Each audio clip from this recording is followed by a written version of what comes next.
Coronel, esse Ciro Gomes ocupa de fato qual posição no tabuleiro político do Brasil hoje?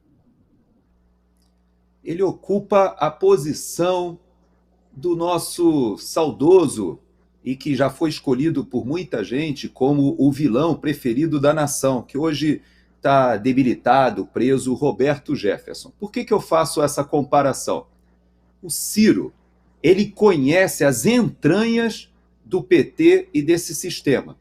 Lá no estado dele, inclusive agora ele está brigado com o próprio irmão. Mas eu queria chamar a atenção, Pitoli, eu vou aproveitar a minha situação aqui nos Estados Unidos, de dizer para vocês que ontem, por exemplo, naquele grande evento do Partido Republicano, nós tivemos a palavra do vice-presidente, escolhido hoje, falará o Donald Trump. Mas ele é um senador da República. Veja que havia 2 senadores na disputa pela vice-presidência e um governador. Mas os senadores aqui nos Estados Unidos são somente 2 por estado, e o mandato é somente 6 anos, no Brasil são 8, e a gente tem aquela... E por isso o Serrão falou da importância da eleição de 2026, nós teremos 2/3 do Senado renovado. Mas você sabe, algum de vocês, eu faço esse desafio para vocês na bancada e para a nossa audiência, algum de vocês já tinha ouvido falar em Janaína Freitas, essa senadora da República?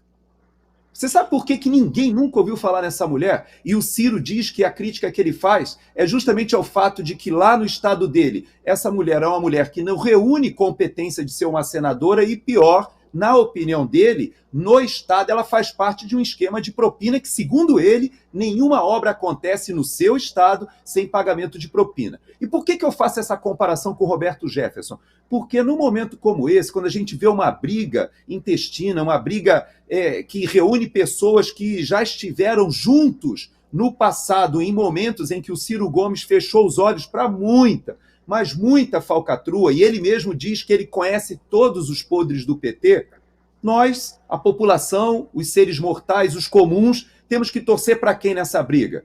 Temos que torcer para a briga. Ou seja, que nessa disputa até surjam aqueles podres, como o Roberto Jefferson fez ali apontando para o Dirceu, dizendo: sai daí, Dirceu, porque você vai derrubar o Lula.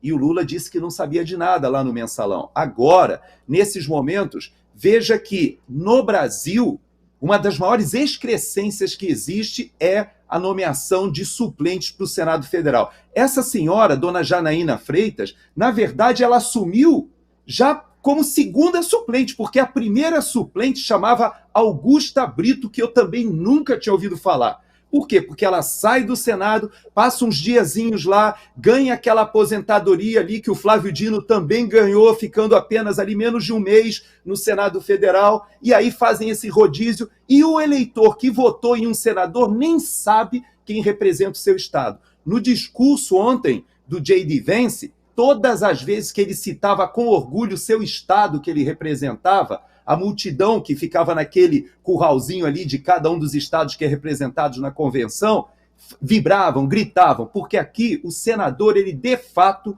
representa o seu estado. Qual é a conexão, por exemplo, que o Randolph realmente tem com o Amapá?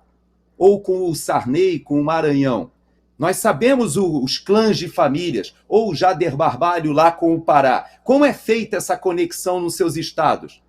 Então, eu quero dizer o seguinte, que essa briga ela só traz para a gente uma das maiores excrescências que existe no nosso país e que precisa ser alvo da reforma política, que é você eleger um senador e, na verdade, você está elegendo 2 suplentes que você não sabe nem quem são e como chegaram lá e qual foram as articulações políticas feitas para que essas pessoas, num rodízio, assumam um dos cargos mais importantes da República.